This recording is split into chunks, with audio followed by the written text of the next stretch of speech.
जिंदगी का सफ़र है ये ऐसा सफ़र, कोई जाना नहीं कोई समझा नहीं। जी हाँ, जिंदगी का सफ़र है ही ऐसा, कब किस मोड़ पर कौन मिल जाए और कौन बिछड़ जाए, इसका अंदाज़ा कोई भी पहले से नहीं लगा सकता। जो व्यक्ति 25 साल पहले मानसिक स्थिति खराब होने पर अपने घर से लापता हो गया था और जिसे मरा हुआ समझकर घर वाले ब्रह्मभोज के अलावा अंतिम क्रियाएं पूरी कर चुके थे, उसकी पत्नी विधवा की तरह जीवन व्यतीत कर रही थी और उस व्यक्ति के अचानक जिंदा होने की जब घर वालों को खबर मिली तो उनकी खुशी का कोई ठिकाना ना रहा। ऐसा ही कुछ नज़ारा अपना घर में दिखाई दिया। बजेरा गांव स्थित अपना घर आश्रम में 25 साल पहले घर से लापता हुए स्वप्नेश्वर दास का पुत्र अपने पिता को लेने के लिए जब भरतपुर पहुंचा तो पिता पुत्र का मिलन देखकर सभी भावुक हो गए। अपना घर आश्रम के संस्थापक डॉक्टर BM भारद्वाज ने बताया कि उड़ीसा के कटक के रहने वाले 64 वर्षीय स्वप्नेश्वर दास लगभग 25 साल पहले घर से अचानक लापता हुए थे। जब स्वप्नेश्वर लापता हुए तब उसके बेटे संजय कुमार दास की उम्र सिर्फ 14 साल थी और आज उसका पुत्र शादीशुदा है और उसके बच्चे भी हैं। स्वप्नेश्वर दास दिमागी रूप से कमज़ोर था और घर वालों ने उसकी काफ़ी तलाश भी की थी, लेकिन जब कोई सुराग नहीं मिला तो घर वालों ने स्वप्नेश्वर दास को मरा हुआ समझकर उसका अंतिम संस्कार सहित सभी क्रियाएं पूरी अदा कर डालीं। यहाँ तक कि उसकी पत्नी भी एक विधवा की तरह ही जीवन जीने लगी। जब परिवार वालों को पता लगा कि स्वप्नेश्वर दास जिंदा है और भरतपुर के अपना घर आश्रम में रह रहे हैं तो उनकी खुशी का कोई ठिकाना ना रहा। स्वप्नेश्वर दास के पुत्र संजय कुमार दास ने बताया कि जब वह कक्षा 9वीं में पढ़ता था तब उसके पिता घर से लापता हो गए थे और काफ़ी तलाश के बाद भी उनका कोई पता ठिकाना नहीं लग पाया। पुत्र संजय ने बताया कि उनकी मां को उम्मीद थी कि उनके पति जिंदा हैं, इसीलिए उन्होंने 12 साल की जगह 24 साल तक अपने पति का इंतज़ार किया, लेकिन जब कोई सुराग नहीं मिला तब जाकर परिजनों के दबाव के बाद किसी व्यक्ति के मरने के बाद जो रस्म क्रियाएं होती हैं वो निभाई गई। अपना घर आश्रम के संस्थापक डॉक्टर BM भारद्वाज ने बताया कि स्वप्नेश्वर दास को भरतपुर आश्रम में तमिलनाडु के आश्रम से लाकर भर्ती कराया गया था। आश्रम में स्वप्नेश्वर दास का इलाज चला और धीरे धीरे वे मानसिक रूप से स्वस्थ होने लगे। तब उन्होंने अपने घर का पता बताया। अपना घर आश्रम प्रबंधन ने कटक पुलिस से संपर्क किया और पुलिस के जरिए स्वप्नेश्वर दास के परिजनों को उनके जिंदा होने की सूचना दी और वीडियो कॉल से भी बात कराई, जिस पर परिजनों ने स्वप्नेश्वर दास को पहचान लिया। उल्लेखनीय है कि भरतपुर के अपना घर आश्रम में गरीब असहाय लोगों की सेवा भगवान की तरह तो की ही जाती है, लेकिन बिछड़ों को अपने से मिलाने का काम भी आश्रम के द्वारा अनवरत जारी है।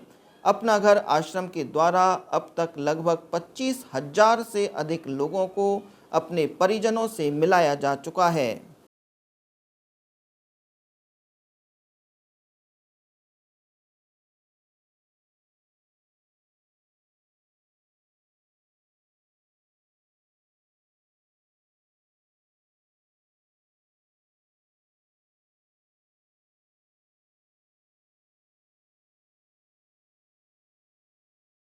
को ऑयल लेने आए हैं। इनका नाम स्वप्नेश्वर दास है। ये अपने घर से 25 साल पहले बिछुड़े थे। इनकी मानसिक स्थिति खराब थी, ये लोग बिछुड़ गए थे। तो फिर इनको 25 साल तक 12 साल तक इनकी पत्नी ने इनको इंतज़ार किया कि वो आएंगे ज़रूर आएंगे।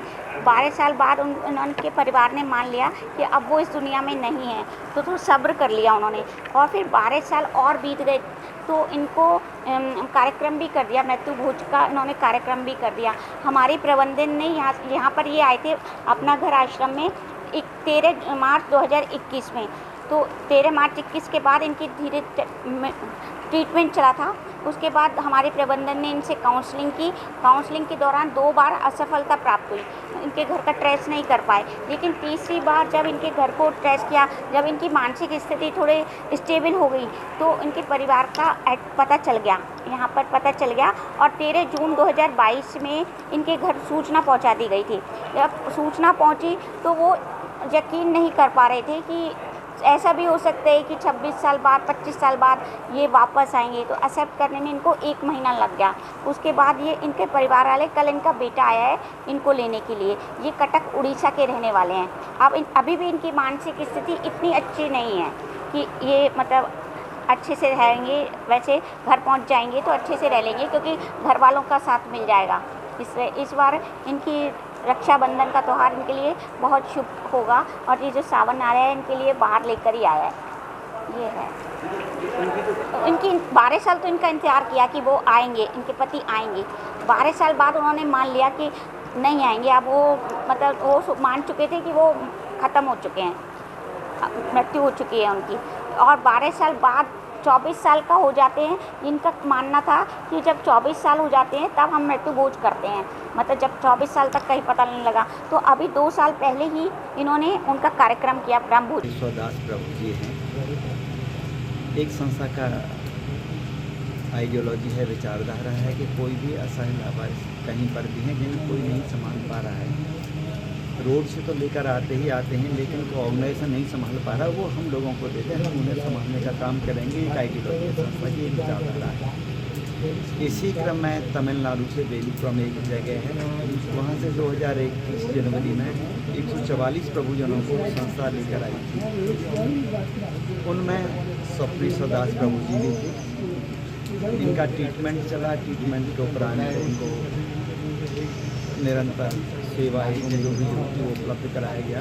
फिर उन्होंने धीरे धीरे अपना पता बताया। तो यहाँ पर रेस्क्यू टीम के प्रभारी अजय शर्मा जी हैं। उनका यही काम है कि परिजनों से मिलाने का। उन्होंने वहाँ पर स्थानीय थाने बात की। थाने के माध्यम से जब पता चला तो आज उनके बेटे लेने के लिए आए, पूरे 25.5 साल बाद। और स्थिति तो यहाँ तक है कि वहाँ पर हिंदू धर्म को ये मानते हैं,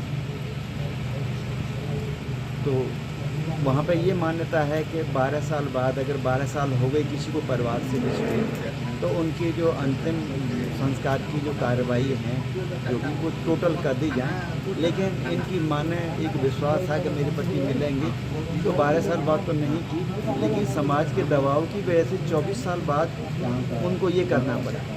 तो अभी 1.5 साल पहले ही जो भी रस्म होती हैं वो सब कर दी, ब्रह्म भोज करा दिया।